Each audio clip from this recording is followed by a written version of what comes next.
기독교의 가장 위대한 것은 무엇입니까? 기독교의 가장 위대한 것은 위대한 상승이 아니라 위대한 하락인 것입니다. 낮아짐이 기독교의 능력인 줄 우리는 분명히 믿습니다. 빌립보서 2장 5절부터 11절, 신약성경 319쪽입니다. 다 찾으신 줄 알고 오늘 이 아침 우리에게 주시는 하나님의 말씀, 우리 다 같이 한 목소리로 봉독해 올리도록 하겠습니다. 너희 안에 이 마음을 품으라. 곧 그리스도 예수의 마음이니 그는 근본 하나님의 본체시나 하나님과 동등됨을 취할 것으로 여기지 아니하고 오히려 자기를 비워 종의 형체를 가지사 사람들과 같이 되셨고 사람의 모양으로 나타나사 자기를 낮추시고 죽기까지 복종하셨으니 곧 십자가에 죽으심이라. 이러므로 하나님이 그를 지극히 높여 모든 이름 위에 뛰어난 이름을 주사 하늘에 있는 자들과 땅에 있는 자들과 땅 아래에 있는 자들로 모든 무릎을 예수의 이름에 꿇게 하시고 모든 입으로 예수 그리스도를 주라 시인하여 하나님 아버지께 영광을 돌리게 하셨느니라. 아멘. 자, 오늘 우리에게 주신 하나님의 말씀을 가지고 우리 함께 은혜를 나눌 제목은 예수의 마음을 품어라 라고 하는 제목입니다. 저를 한번 따라해 주세요. 예수의 마음을 품어라. 예수의 마음을 품어라. 한 번만 더 할까요? 예수의 마음을 품어라. 예수의 마음을 품어라. 네, 예수님의 마음을 품으시는 여러분이 되기를 주님의 이름으로 간절히 축원합니다. 지난주에는 샬롬을 이루는 교회, 빌립보 교회는 참 훌륭한 교회입니다.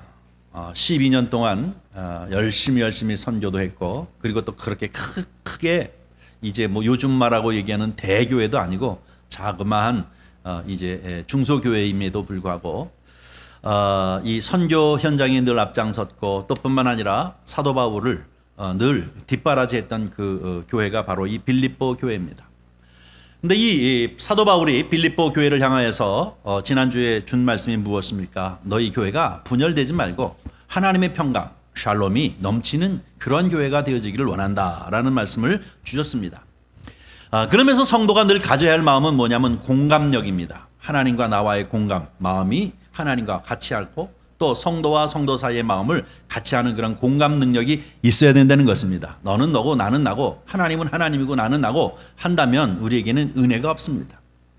하나님의 마음이 내 마음이 하나님의 마음 같은 이 공감이 있어야 눈물도 나오고 찬양을 할 적에 목소리 높여 피를 토하시지 그 은혜를 찬양할 수 있게 되어지는 줄 믿습니다.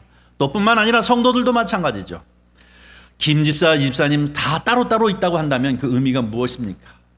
그 아들이 내 아들이고 그 딸이 내 딸인 것처럼 우리가 서로가 서로를 위해 공감하면서 함께 기도해주고 또 걱정해주고 앞날을 축복해주는 것, 이것이 샬롬을 이루는 교회의 가장 특성적인 것인 줄 믿습니다.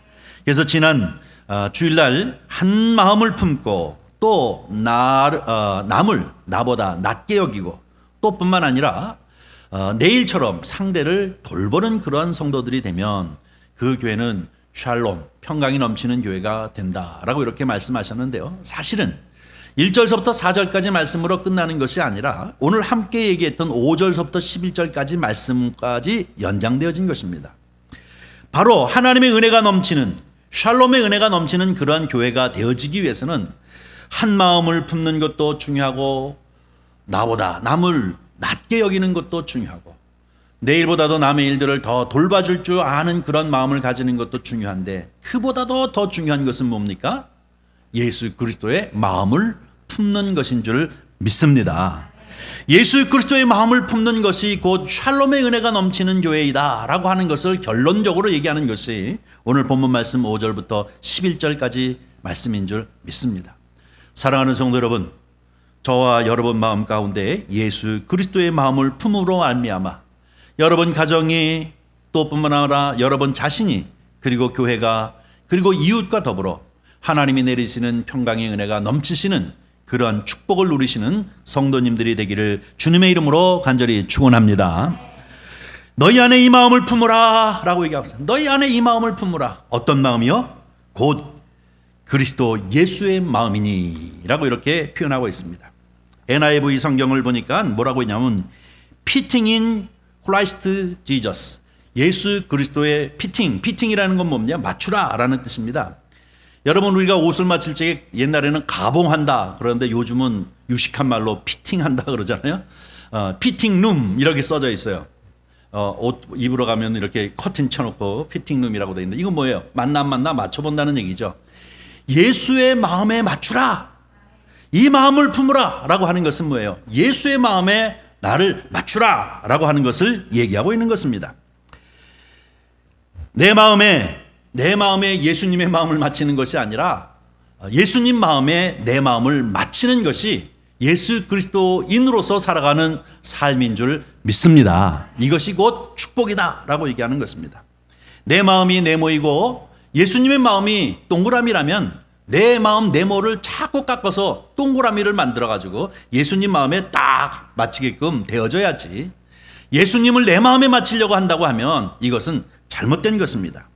이것은 정말로 잘못된 마음을 갖는 것 아닙니까?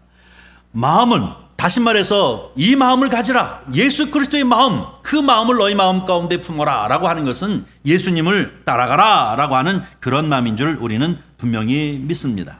그런데 때로는 우리가 예수님 마음에 우리를 갖다가 맞추는, 예수 그리스도의 마음을 우리 마음 가운데 품고 사려고 노력하는 것보다는 예수님 내 마음대로 좀 맞춰주세요 하면서 때로는 막 금식도 하고 막 땡깡도 부리고 그런 경우가 있는데, 그것은 잘못된 신앙입니다.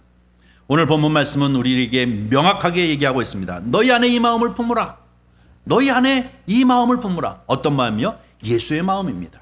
저와 여러분은 예수의 마음을 품는 그런 은혜가 있기를 주님의 이름으로 간절히 축원합니다.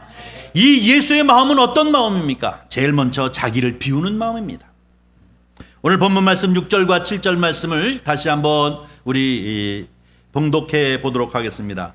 그는 근본 하나님의 본체시나 하나님과 동등됨을 취할 것으로 여기지 아니하시고 오히려 자기를 비워 종의 형체를 가지사 사람들과 같이 되셨고. 아멘. 어느 정도로 비우셨느냐? 자기를 하나님이심에도 불구하고 사람의 몸을 입고 이 세상 가운데 오셨다라고 하는 것입니다. 예수님은 하나님이십니다. 믿습니까? 예수님은 하나님이십니다. 삼위일체 하나님. 트리니티라고 하는 것은 삼위일체를 말하는 것인데 삼위일체 하나님입니다. 성부, 성자, 성령, 이 삼위를 한 분 하나님이라고 하는 이 삼위일체를 말하는 것인데, 성부, 성자, 성령 이 삼위께서는 그 영광과 능력에 있어서 동일하신 분입니다. 아버지, 아들, 성령 이렇게 1, 2, 3 이렇게 나눠주는 것이 아니라 1, 1, 1 동등된 영광이 있고 동등된 권세와 능력이 있으신 분입니다. 우리가 성경을 보면 성부, 성자, 성령 삼위일체 하나님은 창조 때부터 함께 사역하셔서 이 세상을 만드신 분이 바로 이 삼위일체 하나님인 줄 믿습니다. 그뿐만 아니라 오늘날도 이 세상을, 만물들을 다스리시는 일에 이 삼위일체 하나님은 함께 하시는 분이십니다. 그래서 영원히 본질상 동일하신 하나님, 동등하신 하나님, 성부, 성자, 성령님인 줄 우리는 분명히 믿습니다.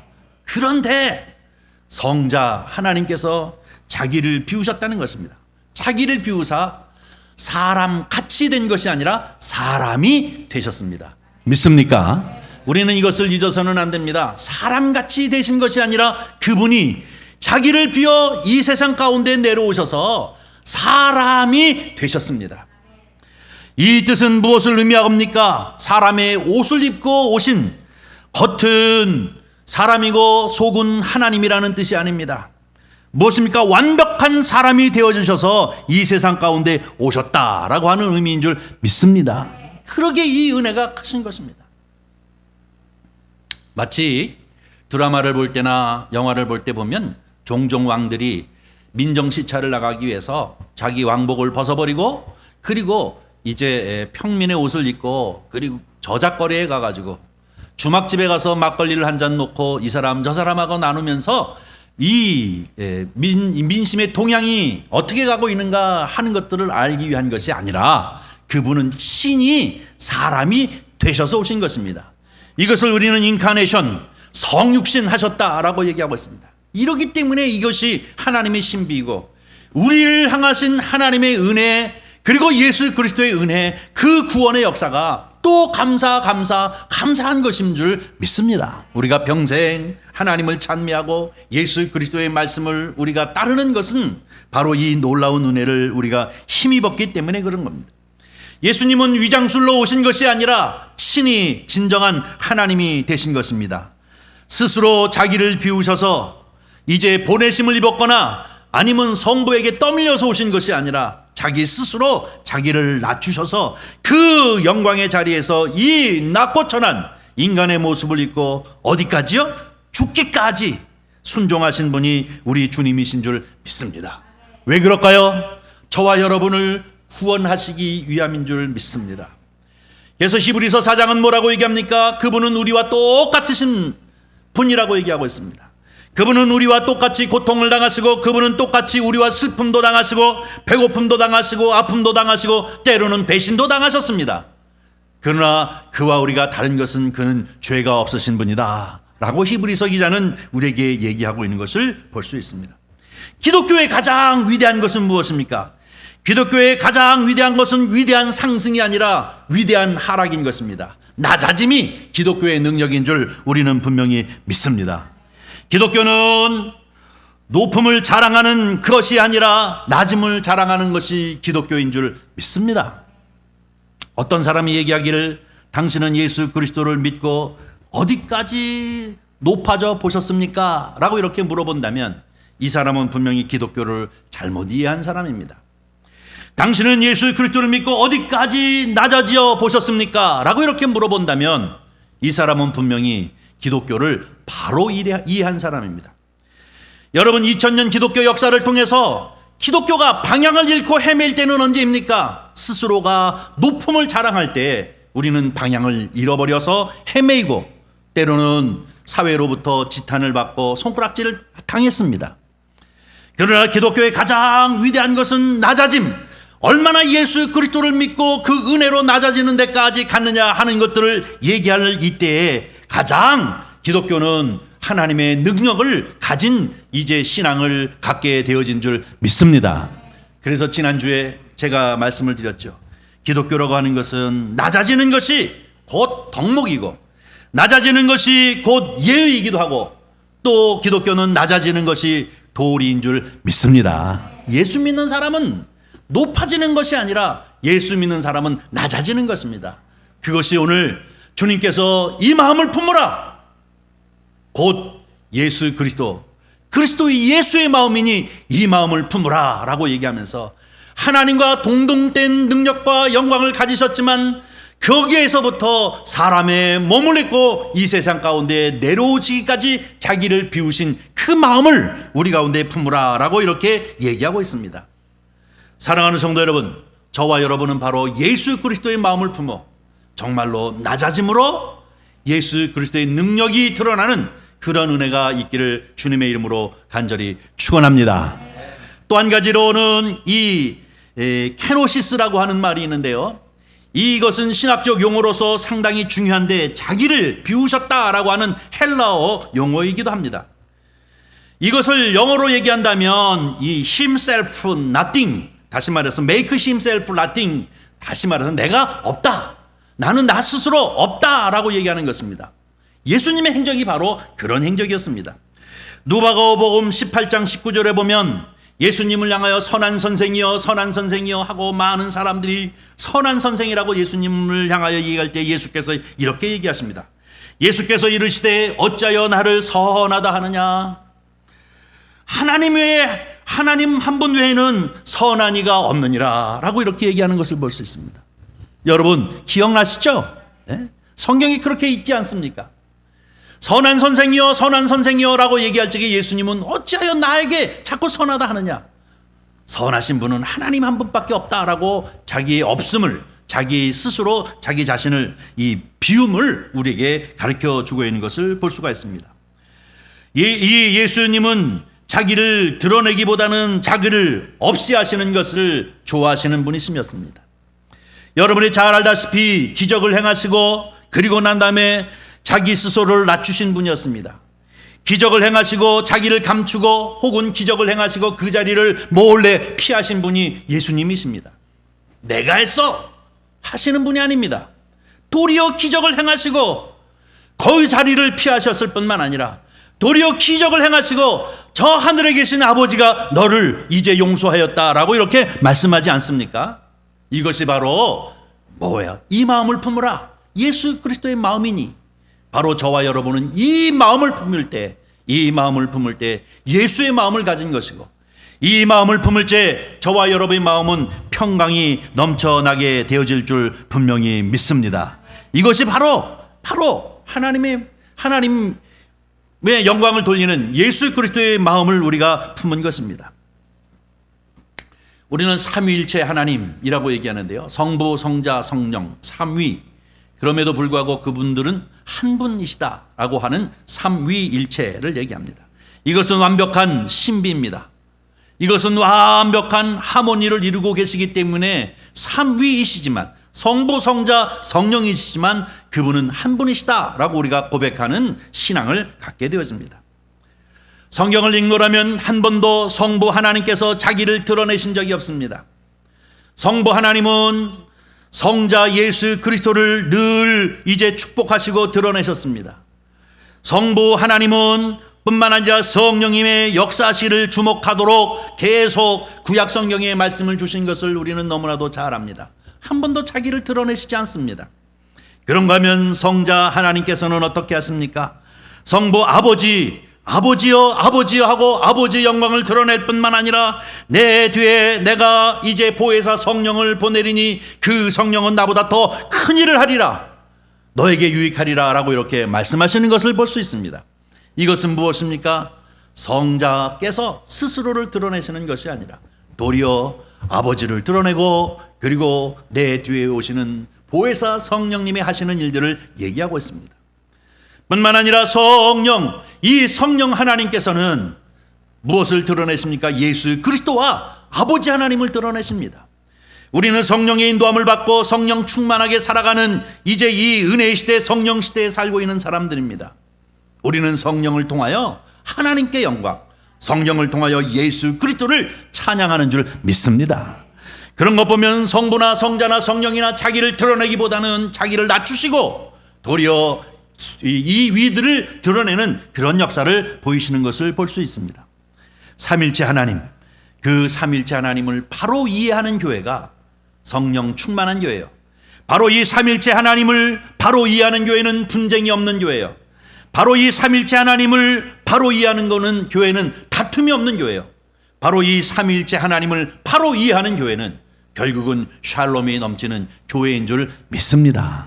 바로 무엇입니까? 성도들 마음 가운데 이 마음을 품으라. 곧 예수 그리스도의 마음. 바로 그 마음은 나를 낮추고 남을 높이는 것입니다. 낮아지고 낮아지는데 어디까지 낮아지느냐? 죽기까지 낮아지기까지 하시는 그 예수 그리스도의 마음을 품은 이들이 함께 모여 공동체를 이룬다면 이 교회는 완벽한 교회요. 이 교회는 든든히 선 교회요. 이 교회는 평강이 넘치는 교회인 줄 믿습니다. 우리는 다시 한번 8절 말씀을 보겠습니다. 8절 말씀을 읽습니다. 사람의 모양으로 나타나사 자기를 낮추시고 죽기까지 복종하셨으니 곧 십자가에 죽으심이라. 아멘. 어디까지 낮아지셨다고요? 십자가에 죽기까지 낮아지신 분이 바로 예수 그리스도이신데 그분께서 하시는 말씀이 뭐라고 얘기합니까? 바로 이 마음을 품으라. 이 마음, 예수의 마음을 품으라 라고 우리에게 가르쳐주고 있습니다. 저와 여러분은 바로 십자가에 복종하여 죽기까지 자기를 낮추시고 철저히 이제 순종하신 이 예수 그리스도의 그 모범을 따라서 저와 여러분도 나를 낮추고 낮출 줄 아는 그런 은혜가 넘치기를 주님의 이름으로 간절히 축원합니다.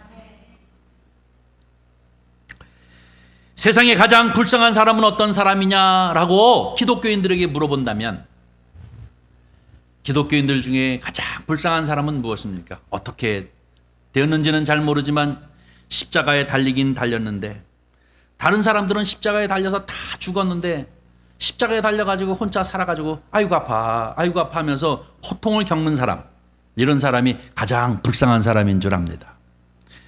바로 이 십자가에 달리겨 죽어야 하는 것이죠.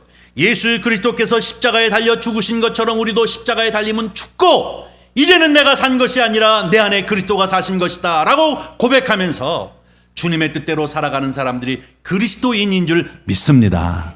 그럼에도 불구하고 십자가에 달리긴 달렸는데 십자가에 달려서 아직 죽지 않고 숨을 쉬면서 온갖 고통을 다 겪고 있는 사람들이 참 많은 것이 문제이지 않습니까? 때로는 바람이 불어도 아프다고 하고 때로는 자기 자존심을 내세우면서 아프다고 얘기하고 어떤 사람들은 교회 갔더니 자기한테 인사하지 않는다고 삐져가지고 나 교회를 나가니 들어가니 하는 사람들 얼마나 많습니까? 주보에 이름을 올렸는데 그 사람 다음에 난데 다른 사람 나보다 뒤에 온 사람을 먼저 앞에다가 이름을 써놨다고 기분 나빠가지고 교회 안 나온다는 사람 얼마나 많습니까? 설교를 들을 때마다 왜 목사님은 인상을 쓰면서 설교를 하느냐고 이제 교회를 안 나갔다는 사람도 있습니다. 그런가 하면 설교할 때마다 왜 나만 놓고 얘기해 하면서 이제 시험 들어서 교회 못 가겠다고 하는 사람도 있습니다. 다 십자가에 달리긴 달렸는데 죽지 않은 사람들입니다. 여러분, 십자가에 달려 우리는 죽어야 합니다. 예수 그리스도께서 십자가에 달려 죽으시고 다시 살아나신 것처럼 우리도 십자가에 달려 철저히 죽고 예수님과 더불어 살아남으로 내 안에 예수 그리스도가 사시는 바로 예수 그리스도의 마음을 우리 마음 가운데 품은 그런 성도가 되어져야 될 줄 우리는 분명히 믿습니다. 이것이 바로 이 마음을 품으라 곧 예수 그리스도의 마음이니 라고 하시는 예수의 마음을 품은 사람들의 삶의 모습인 줄 우리는 분명히 믿습니다. 사랑하는 성도 여러분, 바로 예수 그리스도를 마음에 품은 사람들은 스스로 겸손할 줄 아는 사람입니다. 왜? 내가 죽었기 때문에. 그리고 내 안에 그리스도가 사셨기 때문에 그리스도를 위하여 사는 사람들이 진정한 크리스찬입니다. 그들은 스스로 겸손할 줄 압니다. 그들은 스스로 예수님처럼 낮아졌습니다. 심지어는 십자가에 이제 달려 죽기까지 자기를 낮출 줄 아는 사람, 이런 사람들을 그리스도인 곧 겸손한 사람, 자력으로 스스로 자기를 비운 사람을 말하고 있는 것입니다. 그러나 여러분, 우리의 신앙생활을 가만히 보면서 이 성화의 과정을 가만히 보면 내가 스스로 자력으로 자기 자신을 겸손하게 낮추지 못해서 고통과 고난을 당하는 사람들이 참 많이 있는 것을 볼 수 있습니다. 여러분, 자기 스스로 이렇게 하지 못하고 타력에 의해 가지고 자꾸 낮아지는 일들은 무엇입니까? 연단과 고통을 느끼는 고난을 경험하는 것입니다. 때로는 하나님이 그릇을 크게 만드시기 위해서 훈련시키시기도 하고 연단시키시기도 하지만 대부분의 사람들이 어떤 사람입니까? 스스로 겸손하고 예수 그리스도의 마음을 품지 못하고 십자가에 달려서 아직 살아있으므로 결국은 타력에 의해 가지고 그 겸손 낮추시기 위해서 때로는 물질도 걷어가시고 때로는 큰 시련에 이제 맞닥뜨리기도 하기도 하시고 또 그런가 하면 건강을 이제 치시기도 하시고 하는 이런 과정들을 겪으면서 나는 사실 아무것도 아닌데 내 인생이 별것 아니고 보잘것없는 존재임에도 불구하고 뭐 그렇게 잘났다고 교만에 빠져 있었는가 하는 것들을 철저히 깨부시는 경우가 참 많이 있습니다. 때로는 너무나도 자기 스스로가 교만에 빠져 있는 사람들은 철저히 깨지는 가정 속에서 끙끙거리는 소리를 들을 때가 참 많이 있습니다. 그런가 하면 이 안목의 정욕에 사로잡혀가지고 눈에 보이는 것마다 쫓아다니느라고 결국은 십자가에 달렸음에도 불구하고 죽지 않아서 결국 이런 고통 저런 고통을 다루면서 평생을 헛발질을 하고 세월을 허비하면서 사는 사람들도 있습니다. 얼마나 안타깝습니까? 주께서 말씀하십니다. 이 마음을 품어라. 주 예수 그리스도의 마음이니. 그러면서 무엇입니까? 죽기까지 낮아지라는 거예요. 내가 비운 것처럼 내가 낮아진 것처럼 너희도 너희 스스로 완전히 비우고 완전히 낮아지라는 것입니다. 그것이 높아질 수 있는 역설이라는 것을 우리에게 가르쳐주고 있는 것이 성경이 우리를 향하여 주시는 말씀인 줄 믿습니다. 때로는 우리는 이생의 자랑, 이것 가지고 자랑하고 저것 가지고 자식 자랑, 물질 자랑, 명예 자랑, 이 자랑 저 자랑 하면서 이 이생의 여러 가지 이 자랑거리 가지고 자기의 잘남을 드러내는데 결국 그거 아무것도 아니지 않습니까? 인생을 살다 보면 그 모든 것들이 아무것도 아니더라고요. 많이 배우고 유식하고 잘생기고 이쁘고 뭐 그런 거 다 필요 없더라고요. 나이 먹으니까 건강이 최고더라고요. 마찬가지로 건강 또한 그거 아무것도 아니지 않습니까? 여러분, 인생이라고 하는 것이 젊었을 적에는 이러한 이생의 여러 가지 자랑들이나 이제 안목의 정욕에 사로잡혀서 이리저리 헤매고 있지만, 그러나 예수 그리스도를 바로 알고 너희 마음 가운데 이 마음을 품어라, 예수 그리스도의 마음이니 하면서 자기를 비우는 것과 자기를 낮추는 것을 경험한 사람들은 결국은 젊어서부터 하나님의 샬롬의 은혜를 경험하며 살아가는 겸손한 사람이 되어지는 줄 믿습니다. 이것이 진정으로 능력이라고 얘기하고 있습니다. 그리스도인의 능력이 바로 여기에서 나타나는 것인 줄 믿습니다. 여러분, 비워야 채워집니다. 비우지 아니하면서 어떻게 하나님 것이 채워지겠습니까? 내 것이 꽉 차 있는데 어떻게 하나님의 것이 채워지겠습니까? 철저히 스스로 겸비하거나 아니면 하나님께서 훈련시키시면 바로 깨닫고 바로 아멘 하면서 자기를 비우고 낮출 줄 아는 성도님들이 되시기를 주님의 이름으로 간절히 축원합니다. 성경을 보니까 철저히 비운 사람에게 하나님께서 채우시는 은혜가 있더라고요. 열왕기상 17장에 보면 엘리야를 하나님께서 저 시돈 지게방에 보내면서 한 여인을 만나라 라고 얘기하는데, 그 만난 여인이 뭡니까? 사르밧 과부 아닙니까? 사르밧 과부가 처해져 있을 적에는 그쪽에 가뭄이 3년 이상 계속 되어져 가지고 먹을 것이 없어서 모두 다 굶어 죽을 판이었습니다. 그런데 이 사르밧 과부도 결국은 별반 다르지 아니하게 아들 하나하고 같이 있었는데 그에게 가루가 한 줌 있었고 기름 몇 방울이 있었습니다. 이제 우리는 버티다 못해서 이것 가지고 이제 빵을 하나 만들어서 아들과 내가 먹고 죽어야 되겠다, 굶어 죽게 되겠나 보다 라고 이렇게 생각할 때 누가 찾아옵니까? 엘리야가 찾아왔습니다. 엘리야가 그를 향하여서 물을 한 그릇 달라 해서 물을 한 그릇 주는데 그 물을 딱 먹고 이 사르밧 과부에게 얘기하기를 뭐라고 얘기합니까? 나를 위하여 음식을 좀 준비해 달라는 것 아닙니까? 그랬더니 사실은 우리에게 가루 요만침 그리고 기름 몇 방울이 있는데 이것 가지고 빵을 만들어서 내 아들과 내가 먹고 이제는 더 이상 희망이 없어서 죽게 되었습니다. 그랬더니 뻔뻔한 엘리야는 얘기하기를 뭐라고 얘기하냐? 그거 만들어서 나한테 달라는 거예요. 얼마나 화가 나겠습니까? 들고 있는 나무를 갖다 확 집어 던져야 될 텐데, 그래도 믿음이 참 좋은 여자 아닙니까? 믿음이 좋았든지 이 엘리야 이야기를 이제 그대로 순종해서 빵을 만들어서 그에게 주었더니 그가 먹고 그 가정을 축복하는데 어떻게 축복합니까? 기름이 마르지 아니하도록, 가루가 떨어지지 아니하도록 하나님께서 채우시는 놀라운 축복, 하나님이 채우시는 놀라운 은혜를 경험하는 가정이 되어진 줄 믿습니다. 비워야 하나님이 채우십니다. 비워야 하나님이 채우십니다. 다시 말하면 이 마음을 품으라, 예수 그리스도의 마음이니 그가 자기를 비우고 자기를 낮추실 때 하나님이 그를 높이시는 놀라운 역설의 축복이 있게 되어지는 줄 믿습니다. 뿐만 아니라 여러분, 신약에 와서 베드로도 마찬가지지 않습니까?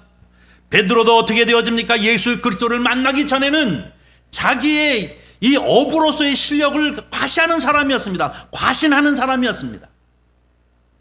그러나 어느 날 밤이 맞도록 이제 그물을 가지고 갈릴리 바다에 가서 이리도 던지고 저리도 던지고 우리가 너무나도 잘 아는 것처럼 아무리 밤이 새도록 이제 고기를 해도 한 마리 잡지 못하고 빈 그물만 가지고 항구로 돌아왔을 때 누가 기다리고 있었습니까? 예수님이 기다리고 있었지 않습니까?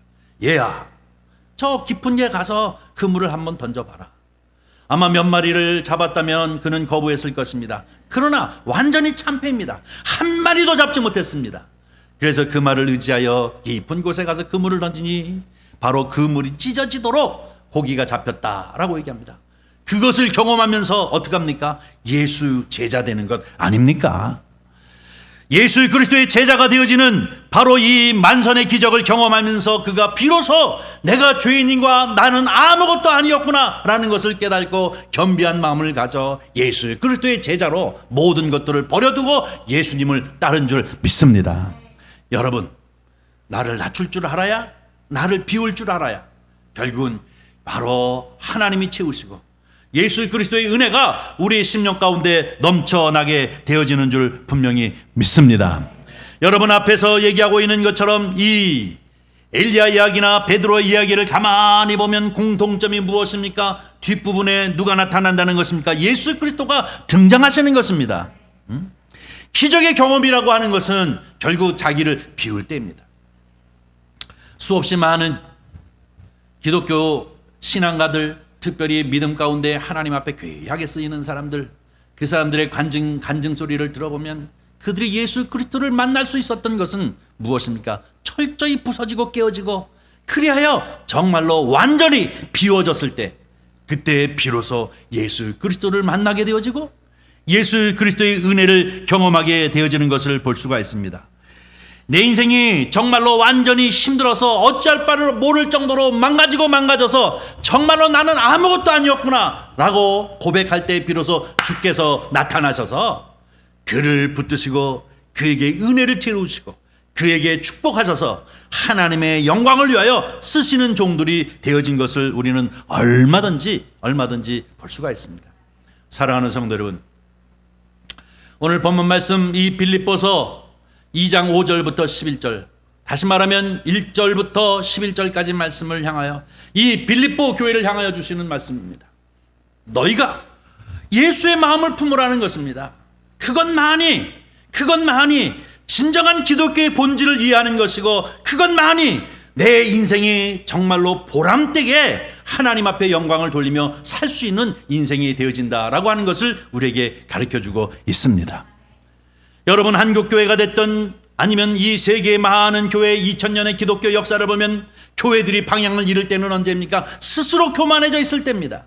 스스로 힘을 가졌다라고 자기의 힘을 과시할 때 우리는 폭삭 망해버리는 것입니다. 그러나 더 겸비하고 자기를 낮추고 비우고 주님이 역사하시기를, 주님이 함께 하시기를, 주님의 은혜가 있기를 갈망하는 마음을 가질 때에 마치 이제 사슴이 목마름을 해결하기 위해서 옹달샘을 찾는 것과 같이 주님을 향하여 가란 심령을 가진 이 비의 마음을 가질 때 주께서 이제 비로소 그들에게 채우시고 높이시는 놀라운 은혜가 있는 줄 믿습니다. 오늘 본문 말씀 9절부터 11절 말씀 우리 함께 읽도록 하겠습니다. 9절부터 읽습니다. 시작. 이러므로 하나님이 그를 지극히 높여 모든 이름 위에 뛰어난 이름을 주사 하늘에 있는 자들과 땅에 있는 자들, 땅 아래에 있는 자들로 모두 무릎을 예수의 이름으로 꿇게 하시고 모든 입으로 예수 그리스도를 주라 시인하여 하나님 아버지께 영광을 돌리게 하셨느니라. 아멘. 하나님이 높이시는 것입니다. 그런데 거기에서는 무슨 영광이 나타납니까? 하나님의 영광이 드러나는 것입니다. 예수의 이름에 무릎을 꿇고 하늘이나 땅이나 땅 아래에 있는 모든 것 존재들이 다 예수의 이름에 무릎을 꿇고 하나님께 영광 돌리는 역사가 있는 것처럼 예수 그리스도를 믿는 믿음의 사람들, 특별히 빌립보 교회 성도들처럼 저와 여러분도 예수 그리스도의 마음을 품고 자기를 겸비하고 겸손히 낮출 줄 아는, 자기를 비울 줄 아는 은혜가 넘치시기를 주님의 이름으로 간절히 축원합니다. 이것이 기독교의 진리입니다. 이것이 기독교가 가지고 있는 예의이고 도리인 것입니다. 이것이 기독교가 가지고 있는 덕목인 것입니다. 이것을 통해서 이 세상을 향하여 빛을 비추고 소금의 역할을 감당하는 것이 기독교가 감당해야 할 몫인 줄 우리는 분명히 믿습니다. 우리는 이렇게 힘이 있는데 하고 힘으로 제압하려는 것이 아니라 자기를 비워 낮춤으로 말미암아 하나님의 영광이 드러나는 기적이 나타나기를 갈망하는 것, 이것이 바로 기독교의 신앙인 줄 믿습니다. 다시 한번 말씀드립니다. 너희가 이 마음을 품으라. 이 마음 뭐예요? 예수 그리스도의 마음이니 라고 하는 이 예수의 마음을 저와 여러분 품고 늘 주 안에서 감사가 넘치고 은혜가 넘치고 하나님이 높이시는 그런 역사가 있기를 주님의 이름으로 간절히 축원합니다. 기도하겠습니다. 자비로우신 아버지 하나님, 주님의 은혜와 사랑을 진심으로 감사합니다. 이렇게 또 주의 날 주님 존전 가운데 나와 하나님을 향하여 이제 눈을 들게 하여 주시옵시고 우리의 입술을 크게 열어 그 영광의 성호를 찬미하게 하실 뿐만 아니라 우리에게 주시는 이 귀하고 귀한 하나님 말씀 앞에 아멘 아멘 하고 화답하게 하시니 정말로 감사드립니다. 이 말씀이 우리의 심령 가운데 뢰마되어지게 하여 주시옵시고, 또한 아버지, 우리가 평생을 살아가는데 귀하고 귀한 생명의 말씀이 되어지도록 주님 축복하여 주시어서 우리 스스로가 낮추고 우리 스스로가 겸비한 마음을 갖게 하여 주시옵소서. 우리의 삶을 통하여 하나님께 영광되어지는 놀라운 은혜가 넘치게 하여 주시옵소서. 세례 요한이 얘기한 것처럼 나는 쇠하여야 되겠고 그분께서는 흥해야 되겠다고 얘기하는 것처럼 나의 쇠함이 아니요 주께 영광이 되어지도록 축복하여 주시옵소서. 주님 함께하여 주시옵시기를 간절히 바라옵고 나오며 우리 구주 예수님의 이름으로 기도하옵나이다. 아멘.